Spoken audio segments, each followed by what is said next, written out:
Welcome to your in-depth weekly horoscope for week commencing the 18th of July. This is for the Sun or the Ascendant.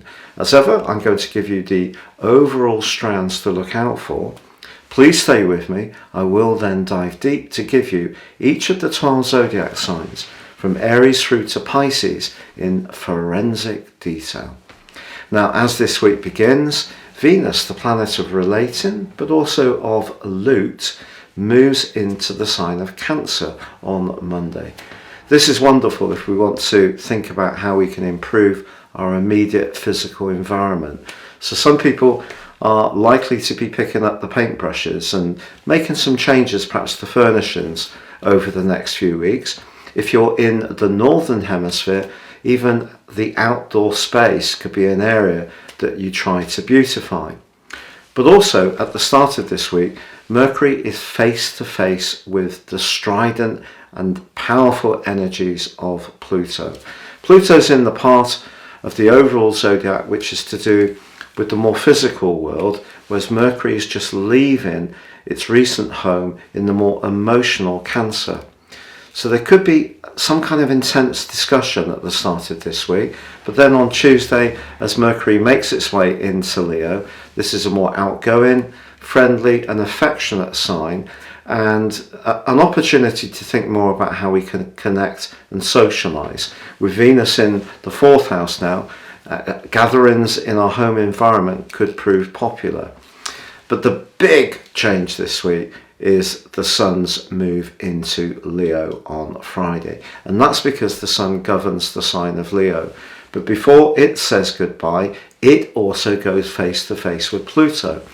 So this clash between what we need in terms of our protection and security, the more nurturing side of life, with that harsher physical reality, it's something that is going to be very manifestly obvious to us all.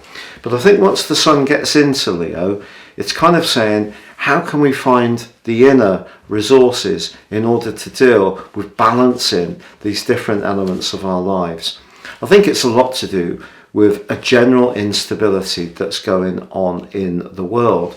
And part of that is because Uranus, the planet of restlessness, is aligning with the North Node in Taurus.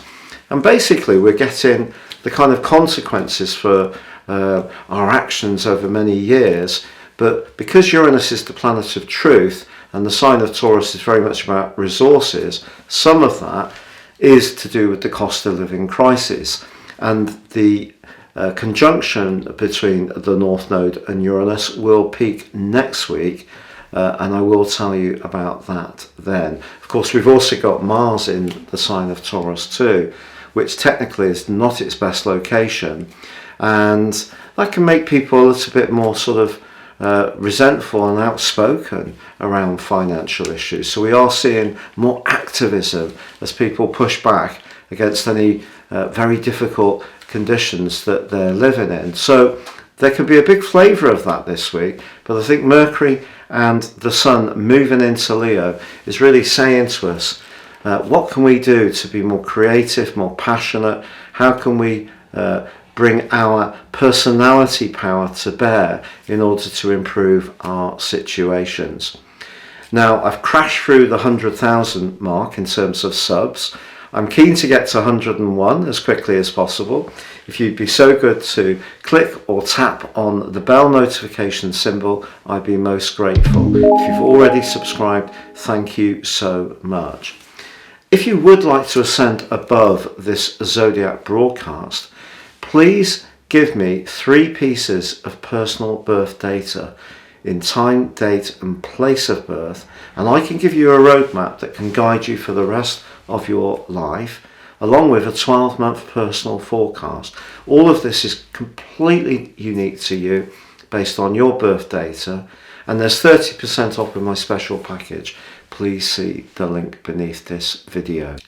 So Leo, your week commencing the 18th of July forecast is incredibly exciting because it sees the arrival of Mercury and the Sun in your sign, which ushers in a new, brighter, more positive phase of the year for you. Now, that's not to say that things haven't been going well for you. It's just that more recently you've had the Sun and Mercury sitting in the most reflective and rather sensitive part of your situation, and they are challenged by Pluto this week. So there could be some of life's practicalities that really seem to test you and weigh you down a little bit. Venus also moves into your 12th house, which is going to give you food for thought around certain friendships, associations or involvements. But once Mercury and the Sun come into your sign, this is going to bring new vitality to you, giving you a fantastic opportunity to revitalize the ongoing strands that are important to you, or to set new goals and targets and start to go towards them. Also, Mercury is forging an awesome angle to Jupiter, the planet of growth. It may be in retrograde, but it is in house 9 for you, very much about expansion. And Jupiter is the planet which governs the second decan of your sign. So you have a real affinity for Jupiter. So I think that this is a week of change, and there could be some grisly stuff that needs to be cleared up. Maybe it is just your vitality that's going to be a bit on the low side, or there could be a little bit of stress going around. There could be a few revelations that you're not expecting, but you're going to come back into your power and energy as this week draws to a close. And of course, you do have Mars, the planet of drive, right at the top of your horoscope. So even though technically that's not the best place for Mars, for you, it's giving you extra authority. So even if there are some testing issues that come up this week, if you're very clear about the goals that you have in life, then I think that Mars is going to give you a little bit more endurance and strength to keep going towards what's important for you.